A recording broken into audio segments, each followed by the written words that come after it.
এই গরমে কে কে খাবে ঠান্ডা ঠান্ডা লস্যি।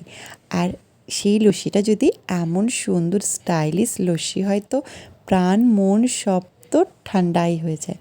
তো চলো, আজকে আমি এখানে এলাচ, চিনি, পুদিনা পাতা, টক দই, ঘরে পাতা টক দই অ্যাকচুয়ালি, সেটাকে মিক্স করে চিনি দিয়ে মিক্স করে ফ্রিজ আপ করেছিলাম। ওই যে হালকা হালকা বরফ বরফ জমেছে, তো সেটাকে ভালো করে মিক্সড করে দিয়ে দিচ্ছি।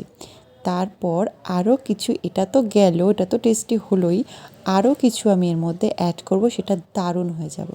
যেমন দেবো একটা ম্যাঙ্গো ফুটি নিয়ে নিয়েছি একটা, এটা 3 থেকে 4 গ্লাস তো হামেশাই হবে। তো সেটা আরও টেস্টটা দারুণ দারুণ দারুণ হয়েছে। তো আমার জায়ের ছেলে খেয়ে তো সে এখন প্রতিদিনই তৈরি করে। তো সেই ম্যাঙ্গো ফুডিটার মধ্যে দিয়ে দেবো।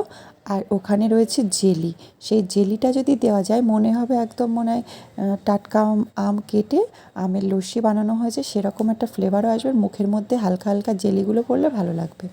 তো এই যে ম্যাঙ্গো ফুটিটা তারপর আমি দিয়ে দেবো, দিয়ে তারপর আমি এটাকে, এই যে এই জেলিটা দেবো, তোমরা এটা স্কিপ করতেও পারো, আর এটা দিলে আরও বেশি টেস্টি হয়।